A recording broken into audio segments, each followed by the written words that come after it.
Hi,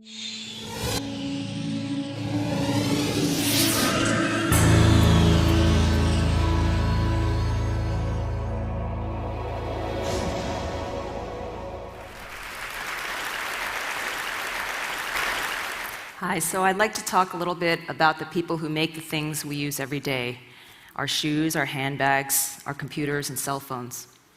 Now, this is a conversation that often calls up a lot of guilt. Imagine the teenage farm girl who makes less than $1 an hour stitching your running shoes, or the young Chinese man who jumps off a rooftop after working overtime assembling your iPad. We, the beneficiaries of globalization, seem to exploit these victims with every purchase we make, and the injustice feels embedded in these products themselves. After all, what's wrong with a world in which a worker on an iPhone assembly line can't even afford to buy one? It's taken for granted that Chinese factories are oppressive and that it's our desire for cheap goods that makes them so. So this simple narrative equating Western demands and Chinese suffering is appealing, especially at a time when many of us already feel guilty about our impact on the world. But it's also inaccurate and disrespectful. We must be peculiarly self-obsessed to imagine that we have the power to drive tens of millions of people on the other side of the world to migrate and suffer in such terrible ways. In fact, China makes goods for markets all over the world, including its own, thanks to a combination of factors: its low costs, its large and educated workforce, and a flexible manufacturing system that responds quickly to market demands. By focusing so much on ourselves and our gadgets, we have rendered the individuals on the other end into invisibility, as tiny and interchangeable as the parts of a mobile phone. Chinese workers are not forced into factories because of our insatiable desire for iPods. They choose to leave their homes in order to earn money, to learn new skills, and to see the world. In the ongoing debate about globalization, what's been missing is the voices of the workers themselves. Here are a few. Bao Yongxiu. My mother tells me to come home and get married, but if I marry now, before I have fully developed myself, I can only marry an ordinary worker, so I'm not in a rush. Chen Ying. When I went home for the new year, everyone said I had changed. They asked me, "What did you do that you have changed so much?" I told them that I studied and worked hard.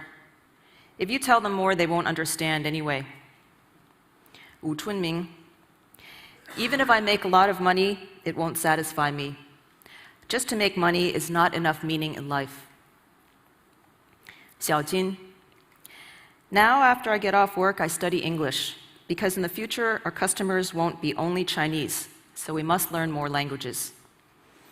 All of these speakers, by the way, are young women, 18 or 19 years old. So I spent 2 years getting to know assembly line workers like these in the South China factory city called Dongguan. Certain subjects came up over and over: how much money they made, what kind of husband they hoped to marry, whether they should jump to another factory or stay where they were. Other subjects came up almost never, including living conditions that to me looked close to prison life. 10 or 15 workers in one room, 50 people sharing a single bathroom, days and nights ruled by the factory clock. Everyone they knew lived in similar circumstances, and it was still better than the dormitories and homes of rural China. The workers rarely spoke about the products they made, and they often had great difficulty explaining what exactly they did.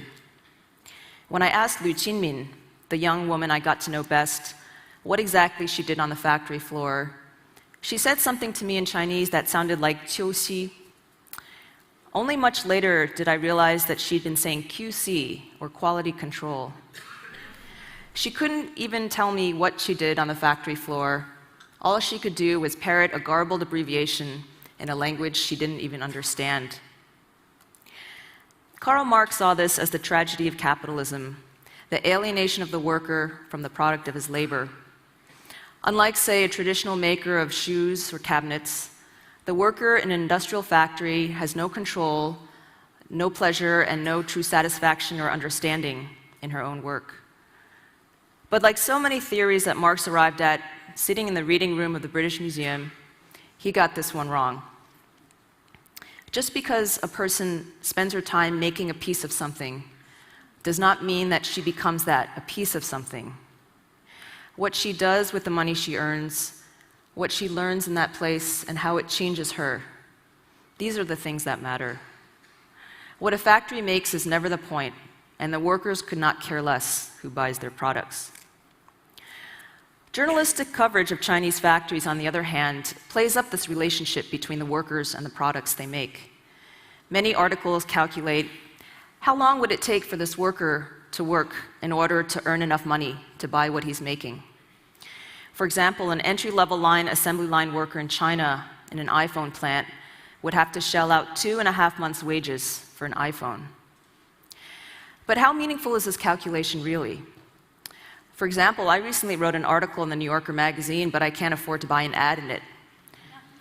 But who cares? I don't want an ad in the New Yorker, and most of these workers don't really want iPhones. Their calculations are different. How long should I stay in this factory? How much money can I save? How much will it take to buy an apartment or a car, to get married, or to put my child through school? The workers I got to know had a curiously abstract relationship with the product of their labor. About a year after I met Lu Qinmin, or Min, she invited me home to her family village for the Chinese New Year. On the train home, she gave me a present, a Coach brand change purse with brown leather trim. I thanked her, assuming it was fake, like almost everything else for sale in Dongguan. After we got home, Min gave her mother another present, a pink Dooney & Bourke handbag. And a few nights later, her sister was showing off a maroon sport sack shoulder bag. Slowly, it was dawning on me that these handbags were made by their factory, and every single one of them was authentic. Min's sister said to her parents, "In America, this bag sells for $320. Her parents, who are both farmers, looked on speechless. And that's not all. Coach is coming out with a new line, 2191, she said. One bag will sell for 6,000.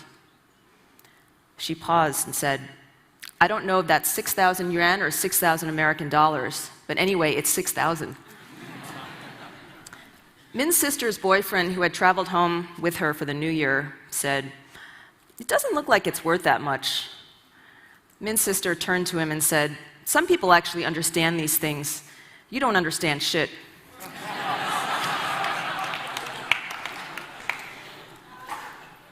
In Min's world, the Coach bags had a curious currency. They weren't exactly worthless, but they were nothing close to their actual value because almost no one they knew wanted to buy one or knew how much it was worth. Once, when Min's older sister's friend got married, she brought a handbag along as a wedding present. Another time, after Min had already left the handbag factory, her younger sister came to visit, bringing 2 Coach signature handbags as gifts. I looked in the zippered pocket of one, and I found a printed card in English, which read, "An American classic.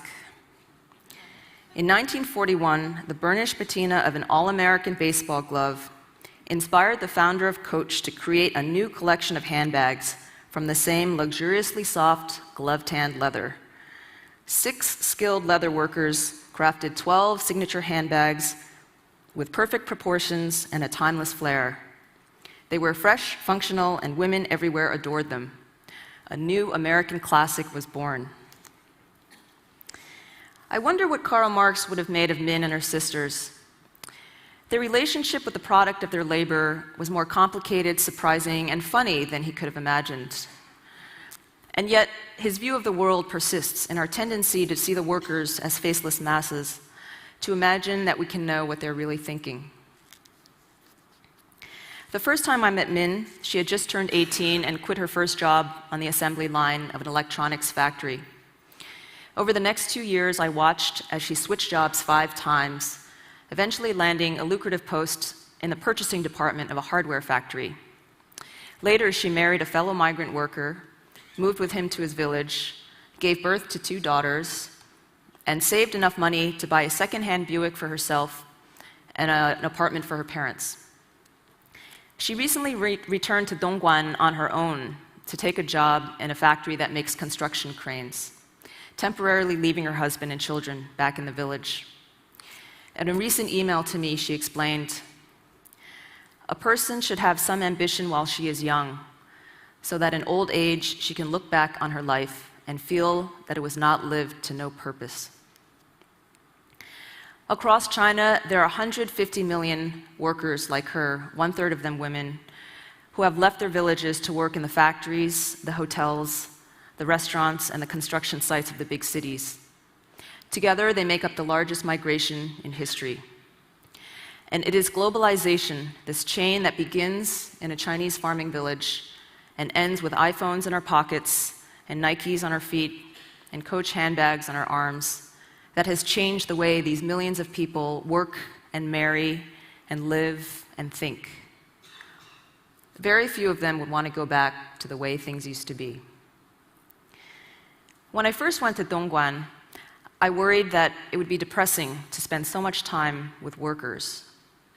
I also worried that nothing would ever happen to them, or that they would have nothing to say to me. Instead, I found young women who were smart and funny and brave and generous. By opening up their lives to me, they taught me so much about factories and about China and about how to live in the world. This is the Coach purse that Min gave me on the train home to visit her family. I keep it with me to remind me of the ties that tie me to the young women I wrote about. Ties that are not economic but personal in nature, measured not in money but in memories.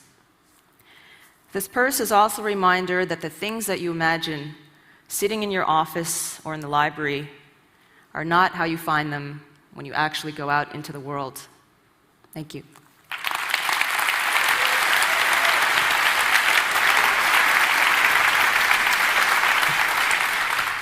Thank you, Leslie. That was an insight that a lot of us haven't had before.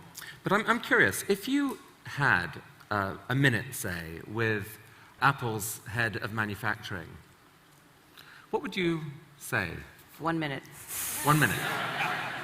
You know, what really impressed me about the workers is how much they're self-motivated, self-driven, resourceful.